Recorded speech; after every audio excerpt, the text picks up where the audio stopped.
Ang susunod na programa ay rated PG. Patnubay at gabay ng magulang ay kailangan sa mga batang manonood. Ang nakaraan sa Pinoy Big Brother Lucky Season 7. Matapos makoronahan ng kauna-unahang Miss Teen Big Brother, may tensyon namang namagitan sa dalawang magkaibigan na sina Kisses at Marco. Sasaktan ako kasi dati close naman tayo.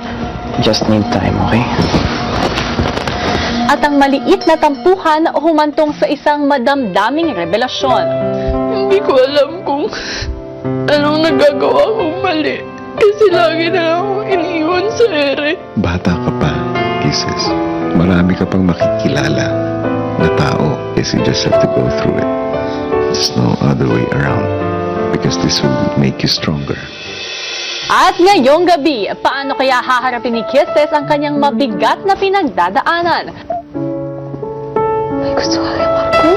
Nakakala ko ako. Pataas ng pataas ang tensyon dahil masusubukan ng teen housemates para sa kanilang unang harapang nominasyon. Bigyan mo ng 2 points. You're acting immature.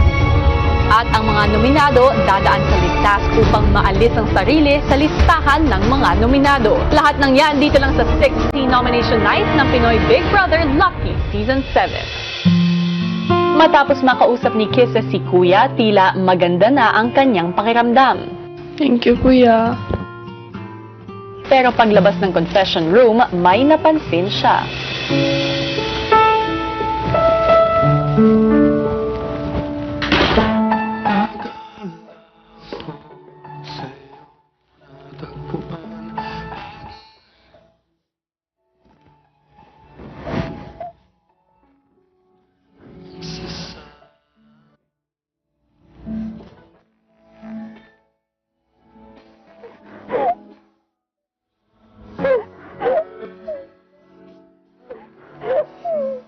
Ilang sandali pa, ang matalik na kaibigan ni Kisses na si Maymay pumunta sa girls' bedroom. Kuya, bakit? Ano nangyari?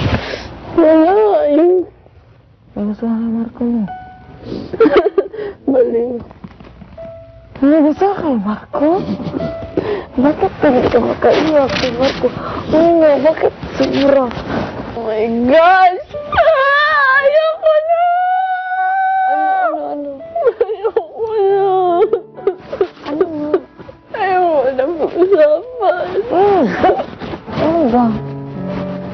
Di ba naalala mo? Yung mga first, kami kasi yung close na close. Gusto ko talaga yung ugali niya. Sobrang napamahal ako sa kanya nun. Tapos, kung kailan na-attach na ako sa kanya, doon, biglang, tumigil na siya. Tapos, yung sinabi niya na gusto niya si Memory, sinabi niya sa akin. Siniisip ko, paano ako? Akala ko ba? Akala ko ako. Ang sobrang sakit. Kasi, ang sobrang sakit kasi, lagi na lang, hindi ako yung pinipili. Hindi ko alam kung ano yung mali sa akin. Kasi lagi na lang ako ganito. Hindi ko alam kung ano mali sa akin. Sakit na. Sakit. Dami pa nga natin sa buong mundo. Oo. Yung deserve para sa'yo, naghihintay yun. Sabi nga ni Kuya, maniwala tayo sa tunay na pag-ibig, di ba? Kaya, kung para talaga yun sa'yo, yan yung si Marco na yun, darating yun. Pero yun, pabayaan mo sila. Maghintay tayo sa tamang panahon, ang bata pa natin. Kaya nga. Kaya nga, naiintindihan ko pati yan sa teenager natin. Ramdaman mo lang para susunod matuto na tayo. Alam mo, talagang clueless ako sa'yo. Kalakas talaga si Edward. Akala ko din eh.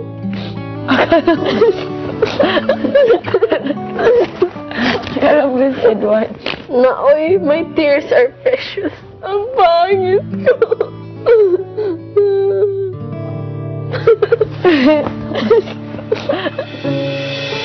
Matapos humupa ang pakiramdam ni Kisses, sinubukan niyang lapitan si Marco.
Oh, ito.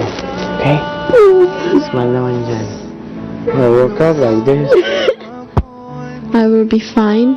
Of course, masakit po talaga. Pero, I will be fine kasi i-admire ko pa rin naman si Marco as a friend. And I will always be there for him. And mas iintindihin ko na po siya, kuya. And I will move on and be happier and be better. I will be fine po.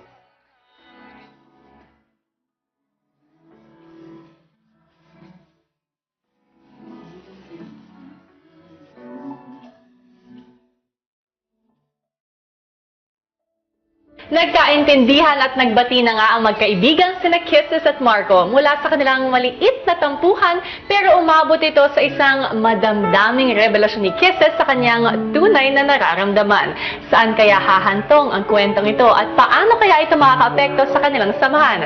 Sabay-sabay natin yang susubaybayan. Magandang gabi, Team Kapamilya! Sa pagtatapos ng isa na namang linggo ng mga teen housemates sa loob ng bahay ni Kuya, dadaan sila muli sa nominasyon. Pero ang tanong, handa na kaya sila sa kakaibang proseso ng nominasyon ngayong linggo? Narito ang kwento. Bago matapos ang gabi, isang pamilyar na tunog ang narinig ng housemates.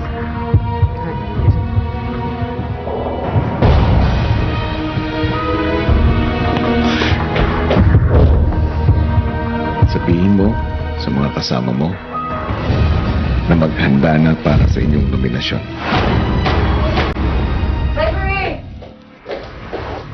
Maganda na daw tayo sa Nomination. nomination.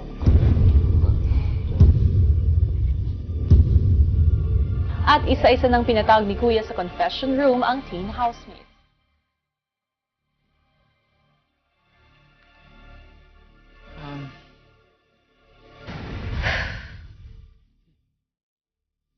I'm giving my 2 points. Nagiging insensitive na po talaga siya, kuya. Maya-maya, isang mahalagang anunsyo ang narinig ng housemates. Lumipas na ang ilang linggo. Nanatili kayo sa aking bahay at ipinakita ninyo na kayo ang karapat-dapat na tawaging Lucky 17 housemates. Pero sa puntong ito, isang matinding hamon ang kailangan niyong harapin. Marco, Yes, kuya. dahan-dahan mong tanggalin ang pulang tela. Okay po. Dahan-dahan.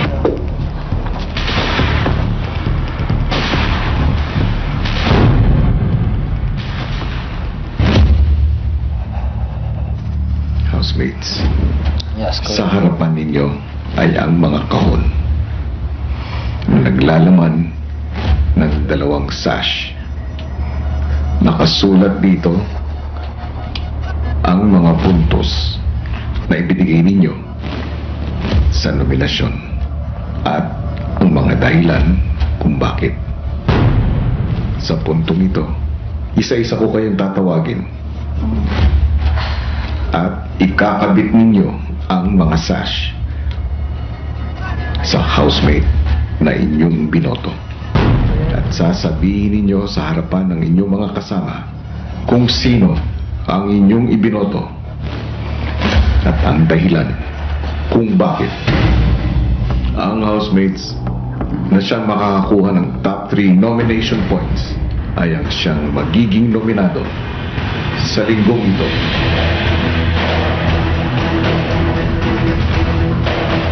Kumanda na kayo para sa inyong harapang nominasyon. Magsisimula tayo sa iyo. Yong.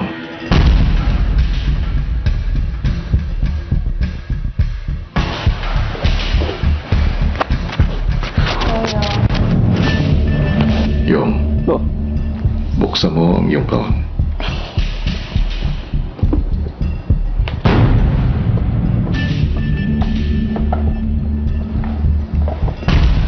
Bigyan ko ng 1 point si February. Kasi yung first enjoy tayo, dating ni lumapit lang si Marco na iba. Nawatak-watak na tayo, hindi na tayo nagkaano close.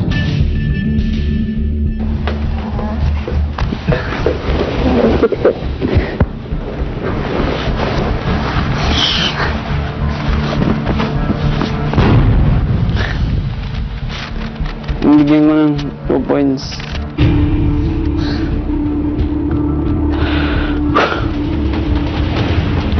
Bigyan ko ng 2 points si Christian. Dahil yung naging naging leader, yun, hindi kayo nakikinig kahit anong sinabi ko.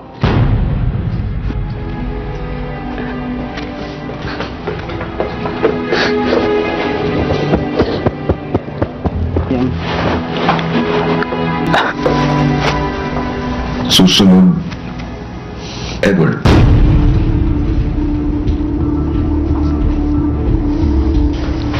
Wait for his signal.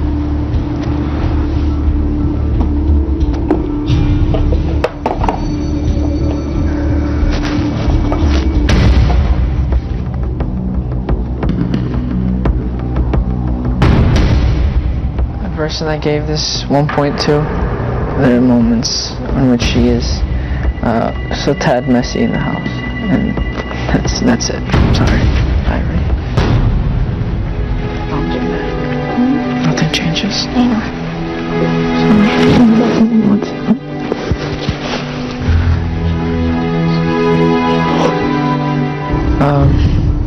The reason I gave this person 2 points is because although it's not always, there are some moments where stubborn a little bit.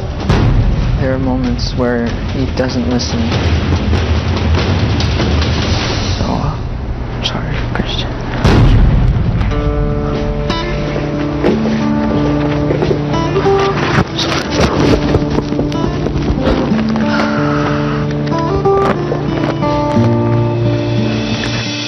Susunod, ikaw, Maymay.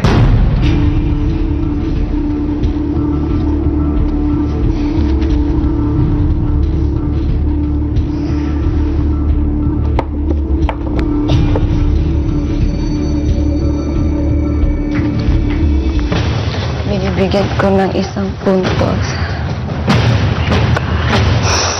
Oh my God. Binibigyan ko ng 1 puntos. Si Marco. Sorry, Marco, kasi nasaktan ako kahapon. Kasi ang sweet mo, tas nung biglang may problema ka, dinamay mo kaming lahat. Gusto kong magbahagi ng payo. Yung parang mas gusto mong magsalita kaysa makinig mo na. Ganun. So, Sorry talaga, Marco.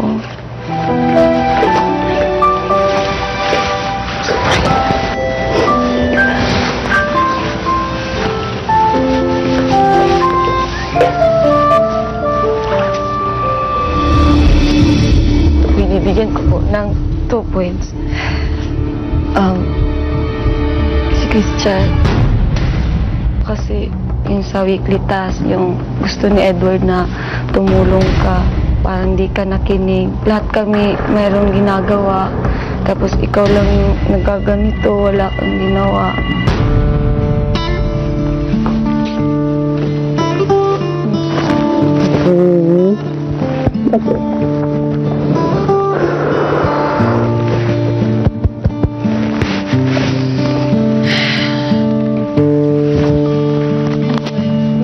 Sa puntong ito, housemates, base sa inyong mga nakuhang boto, meron ng nakuhang 6 points si Christian, 2 points si Vibery, at 1 point si Marco. Ang susunod ay ikaw, Vibery.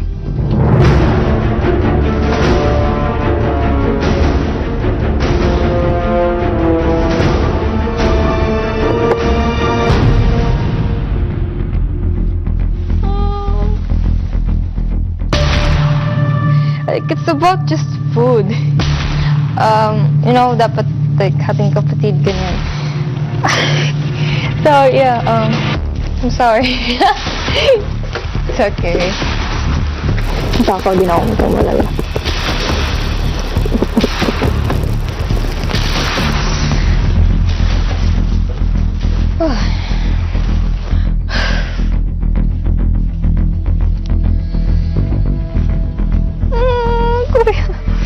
I'm sorry, but I give 2 points to you kasi at your age, you're acting immature and you don't handle things well. Oh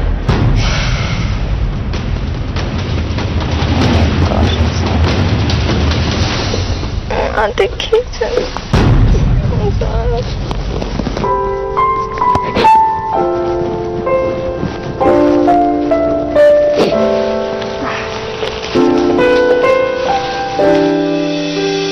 Ang susunod ay ikaw na, Marco.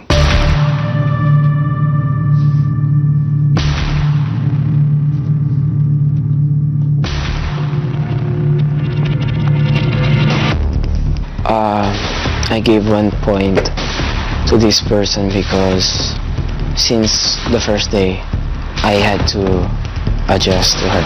Sana naman simula ngayon, magbigay-bigayan sa isa't isa, mag-adjust tayo sa isa't isa. Nahihirapan din ako. I give 1 point to being oversensitive.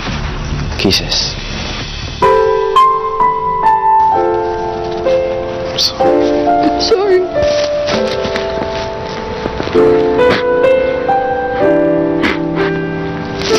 Sorry, sir. Tana. Okay. Maayos natin yan, okay? Kunin mo ito sa tapat. Maayos, okay? Okay lang yan. Susunod! Nasaktan po ako sa sinabi ni Marco na oversensitive, kuya, kasi hindi niya naman alam kung bakit. Because sa pagstay ko dito, na-feel ko na kahit ilang beses siyang sabihin, pakiayos ng mga gamit mo, hindi siya nakikinig sa mga ibang housemates. Bibigyan ko 2 points si Christian. Pagiging matigas ang ulo.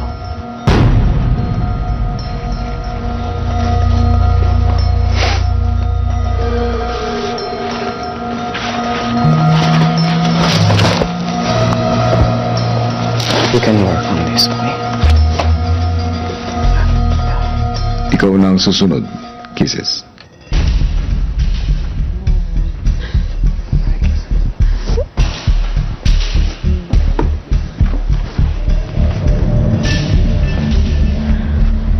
Sorry. Sobrang bait ng tao na to sa akin.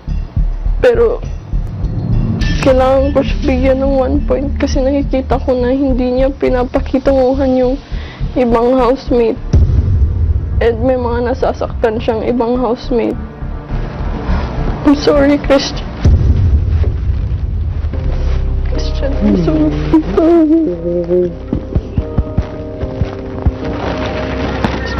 I'm sorry.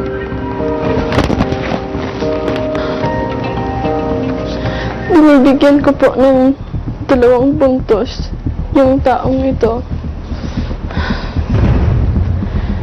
Kasi hindi na siya masyado nakikihalubilo. And hindi niya tinatry na intindihin kung anong nararamdaman ng ibang tao.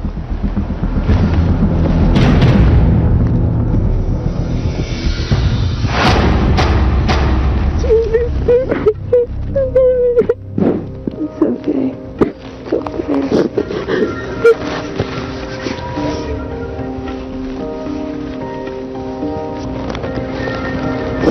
Sa puntong ito, housemates, ang top 3 pointers ay sina Christian na may 10 points, Vivory na may 4 points, at Kisses na may 3 points.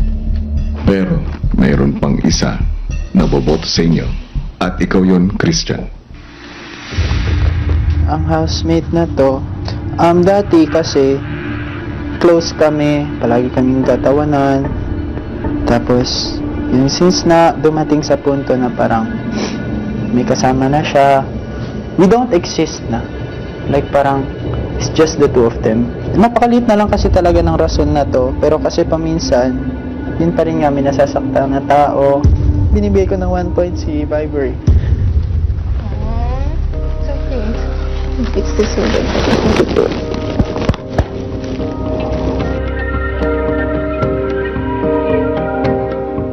This person hurts other housemates. Hindi niya namamalayan, yun nga, may nasasaktan na siyang tao sa mga sinasabi niya, sa mga actions na ginagawa niya.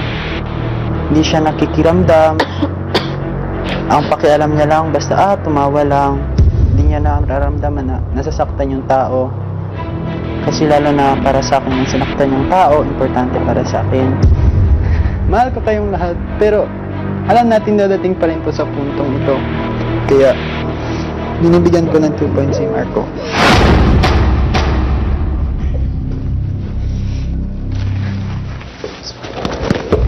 Teka na, Justice. Housemates, Yes, kuya. base sa inyong mga boto, ang mga bumubuo sa listahan ng mga nominado sa linggong ito ay ikaw, Christian, Vivory, Kisses, at Marco.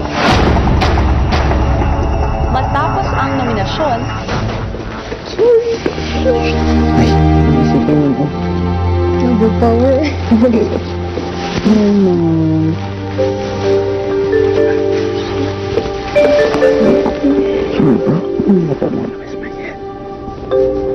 Sobrang sakit po, kuya. Harap-harapan, sinasabi yung pagkakamali na nakikita mo. Alam ko, kuya, may magbabago talaga. Pero sana, in a good way.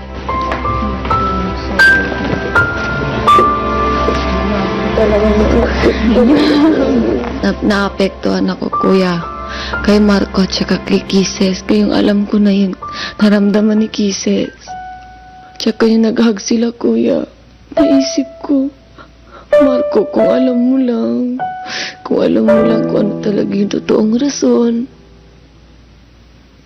Masakit kasi ako yung nakakaalam. Sobrang sakit sa akin, kuya. kinausap naman ni Marco si Kisses. Gusto ko nga sabihin na kung bakit binigyan ko yung point na yun, it's not because hate kita every person na binigyan ko ng point. It's because gusto ko sana siya maging mas mabuting tao para pagdating sa outside world, hindi siya rin mahirapan, di ba? Nasaktan po ako sa sinabi ni Marco na oversensitive, kuya, kasi hindi niya naman alam kung bakit. Improve ko ang sarili ko at sana lahat tayo mag-improve sa mga ginawa nating boats. Ganyan yung bagay ba yun? I will change na lang kuya for the better and adjust sa kanya and his culture po. You, Viber, I'm sorry if the main reason of that faults, it's me, so it's true. Yeah, it is. So, Huwag isipin yan. Balik ka. so yan. Sumero. I'm sorry. No, it's okay. Realize ko po na marami po akong pagkukulang bilang tao, bilang kaibigan. Kaya, yun, I accept everything. In total honestly, nasaktan ako nung binobotahan niya si Vivery. And kung malalabas siya, I cannot forgive myself. Because ako ang nagbigay ng chance na maging nominado siya. Susunod. Sasabak na ang mga nominado sa kanilang League Task Challenge. Sino kaya sa kanila ang magsasalba mula sa posibleng eviction? Sa linggong ito ay bibigyan ko kayo ng pagkakataon na matanggal ang inyong pangalan sa listahan ng mga nominado. At ito ay sa pamamagitan ng isang League Task Challenge. Pero ang pagdadaanan ninyong hamon ay hindi tulad ng mga nakaraang League Task Challenge kung saan malalaman kung sino ang mapapaalis ng bahay. Sa pagdaraanan ninyong League Task Challenge ngayon, tanging ang magwawagi lamang ang maliligtas at maaalis ang kanyang pangalan sa listahan ng mga nominado. Sa puntong ito, maghanda na kayo.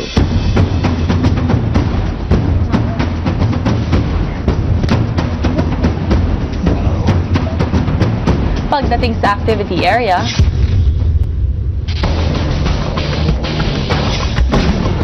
para sa League Task Challenge, merong 7 korona na kailangan maitawid ng mga nominado sa obstacle course at maipatong sa mannequin na nasa finish line.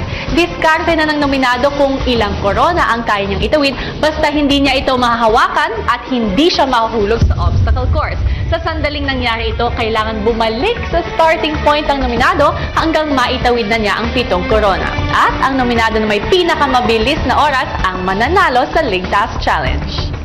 Ilang sandali pa, isa-isa nang sumalang ang mga nominado sa League Task Challenge. In 3, 2, 1, go!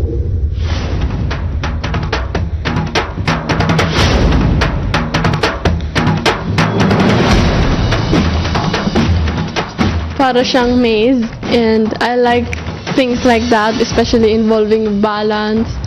Kuya, yung naisip ko is mas sure kung isa-isa. So, I tried na isa muna. Naging okay po siya, kuya.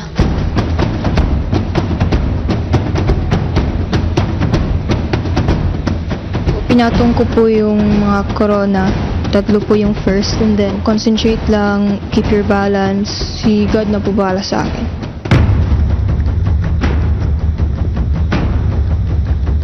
Inisip kong technique, it's not doing isa-isa kasi I know that it will get longer.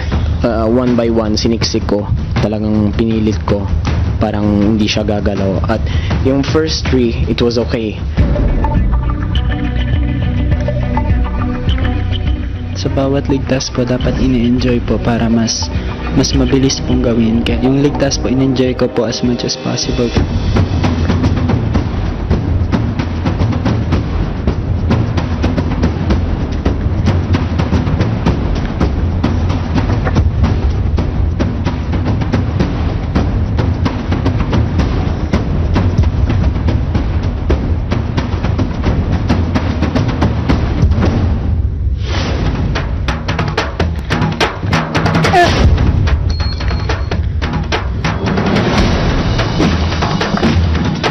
Sa gitna ng challenge, nagpabalik-balik na ang ibang nominado.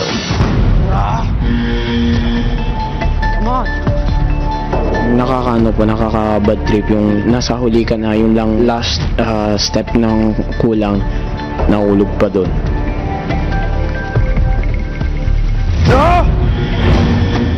Come on. Kuya, ang hirap po nung may isa-isa lang na steps yung makakakasya sa paa. Kailangan mo iput yung weight sa isang paa, then sa isa na naman. Tapos lagi pa ako doon nahuhulog, kuya. Start helmet on. Ang lapit na po talaga. Doon pa nahulog. Medyo nawala yung balance and always po rin dapat kami mabilis at mautak rin po, kuya. Iba't iba man ang diskarte ng teen housemates, lahat sila matagumpay na natapos ang Leg Task Challenge.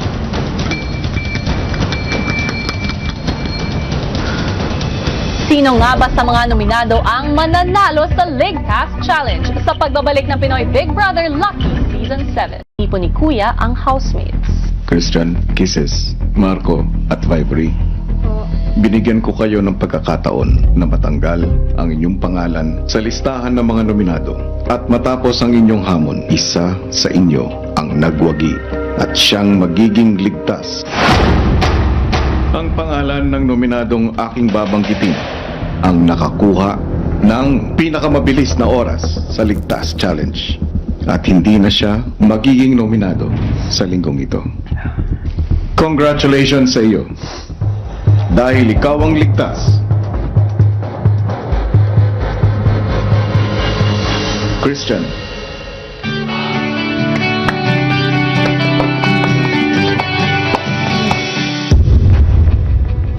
Intense nga ang naging Leg Task Challenge at talagang pinatunayan ni Christian na patuloy siyang lalaban para manatili sa bahay ni Kuya. Kaya naman, ang final list of nominees for the week ay sina Kisses, Marco, at Vibery. At sa puntong ito mga kapamilya, sa kauna-unahang pagkakataon sa edisyong ito, muli naming ibinabalik sa inyo ang kapangyarihan para iboto at iligtas ang paborito ninyong housemate. Para sa detalye, narito. Ang 7 Lucky Teen Housemates humarap sa hamon ng pagpapakatotoo. At ngayon, taong bayan ang siyang huhusga kung sino kina Kisses, Marco at Vibery ang karapat-dapat na manatili sa bahay ni Kuya. Text BB space name of housemate and send to 2366. Nasa iyong kamay ang kanilang kapalaran. Vote wisely! Abangan bukas, muling masusubukan ang tatag ng mga housemates sa pagpasok ng mga bagong bisita sa bahay ni Kuya.